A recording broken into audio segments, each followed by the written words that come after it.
আসসালামু আলাইকুম, welcome to my channel. এখন আমি এসেছি একটা নতুন রেসিপি নিয়ে।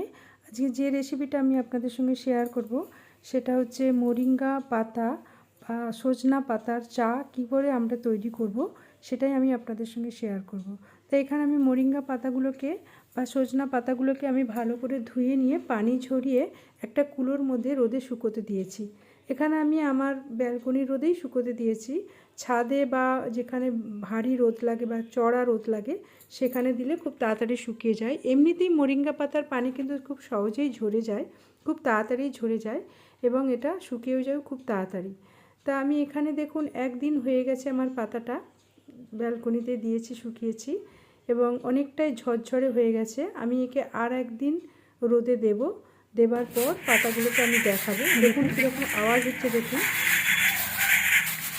এরকম আওয়াজ হচ্ছে, আওয়াজটা শুনেই বোঝা যাচ্ছে যে পাতাগুলো আমার শুকিয়ে গেছে।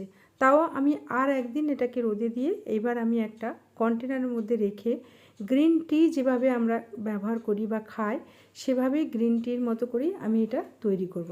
তা আমি চাটা আমি আপনাদের তৈরি করে দেখাবো। তা আমি এইবারে পাতাগুলোকে দেখাচ্ছি, দেখুন কীরকম ঝরঝরে হয়ে গেছে এবং এগুলোকে এইবার আমি জমা করে নেব কুলোর মধ্যে। জমা করে নিয়ে আমি একটা কন্টেনারের মধ্যে এগুলোকে স্টোর করে নেব। তা যে কন্টেনারে আমি এটাকে স্টোর করব সেই কন্টেনারটা কিন্তু ভালো করে গরম পানিতে ভালো করে ধুয়ে এবং শুকিয়ে নিতে হবে, ওর ভেতরে এতটুকু পানি না থাকে।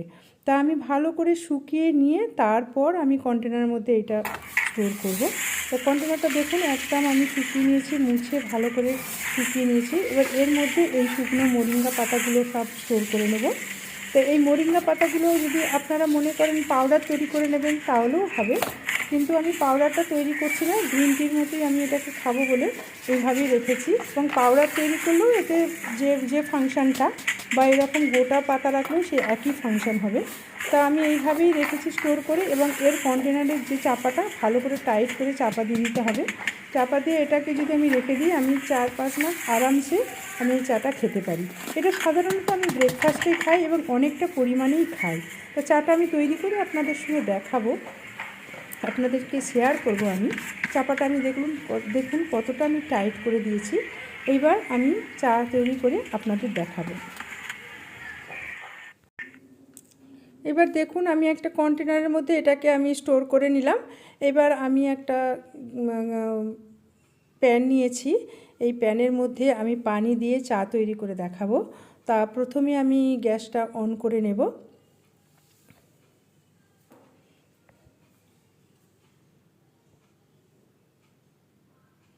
গ্যাসটা অন করে আমি প্যানটাকে বসিয়ে দিলাম। এবার এর মধ্যে আমি পানি দেবো। তা পানিটা আমি অনেকটা পরিমাণই দেবো, কারণ আমি মোরিঙ্গা পাতার যে চাটা ব্রেকফাস্টে খাই সেটা অনেকটা পরিমাণই খাই। তাহলে আমি এখানে কিন্তু চিনি দেব না, কারণ চিনি আমি খাই না। তা আপনারা যদি মনে করেন চিনি দেবেন তাহলে অল্প দিতে পারেন, বা সুগার ফ্রিও দিতে পারেন, বা গুড়ের চিনি দিলেও হবে, কিন্তু আমি কোনোটাই খাই না। শুধু এমনি মোরিঙ্গা চা খেতে আমাকে ভালো লাগে, আমি খাই। অনেক সময় আমি কি করি, গ্রিন টি দিই, গ্রিন টির সঙ্গেও একটু মোরিঙ্গা পাতা দিয়ে দিই, বা অনেক সময় শুধু পিওর মোরিঙ্গা পাতার চা খাই। তাই আমি এখানে পানি দিয়ে দিয়েছি। পানির মধ্যে আমি 1 চুটকি আদা যে ব্রাশ তৈরি করেছিলাম বা আদা পাউডার যে তৈরি করেছি, যেটা আমি আপনাদের সঙ্গে শেয়ার করেছি, জিঞ্জার পাউডার, সেই জিঞ্জার আমি 1 চুটকি দিয়ে দিলাম। এবং পানিটা দেখুন আমার অনেকটা ফুটে গেছে। তা পানিটা অবশ্যই কিন্তু ফুটতে হবে, পানি না ফুটলে ঠান্ডা পানিতে মোরিঙ্গা পাতা দেওয়া যাবে না। পানিটা টকবক করে ফুটে এলে তারপর ওর মধ্যে যতটা আপনি চা খান, যতটা আপনি গ্রিন টি যেমনভাবে তৈরি করেন ঠিক সেই পরিমাণেই মোরিঙ্গা পাতাটা এর মধ্যে দিয়ে আমি চাপা দিয়ে দিলাম। তারপর চাপাটা আমি দিয়ে দিয়েছি। এইবার আমি চাপাটা খুলে আপনাদের দেখাবো। আমি একটু ফুটিয়ে নিচ্ছি। গ্রিন টিটা আমি সাধারণত ফোটাই না, গরম পানি করে তাতে গ্রিন টি দিয়ে চাপা দিয়ে রেখে দিই, গ্যাসটা বন্ধ করে দিই। কিন্তু এখানে আমি কিন্তু গ্যাসটা অফ করলাম না, আমি মোরিঙ্গা পাতা দিয়ে চাটাকে একটু ফুটিয়ে নিচ্ছি।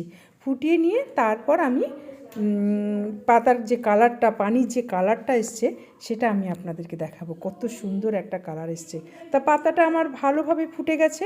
এইবার আমি চাপাটা খুলে দেখাচ্ছি, দেখুন কত সুন্দর ফুটে গেছে। আবার চাপা দিয়ে গ্যাসটাকে বন্ধ করে দিয়েছি। এইবার আমি এটাকে ছেঁকে নেব। একটা ছাঁকনিতে আমি এটা চাটা ছেঁকে নেব। ছেঁকে নেবার পর তারপর আপনি কালারটা দেখুন যে কত সুন্দর একটা কালার এসছে। আদাটা দেবার জন্য খুব সুন্দর একটা মিষ্টি গন্ধ বেরোচ্ছে। গন্ধটা শুকলেই মনে হয় যে কত সুন্দর আমার চাটা হয়েছে। দেখুন এই কালারটা এসছে মোরিঙ্গাটি, যেটা কালারটা এত সুন্দর এসছে। এটা যতটা সুন্দর কালার এসছে তার থেকেও সুন্দর খেতে, এত সুন্দর খেতে লাগে সকালবেলা আমাকে এটা। তা আমি সাধারণত যাই ব্রেকফাস্ট করি না কেন, বাদাম বা মুড়ি বা রুটি বা যাই ব্রেকফাস্ট করি না কেন, কিন্তু শেষে কিন্তু আমি মোরিঙ্গা টিটা আমি অবশ্যই খাই, আমাকে খেতে ভালো লাগে।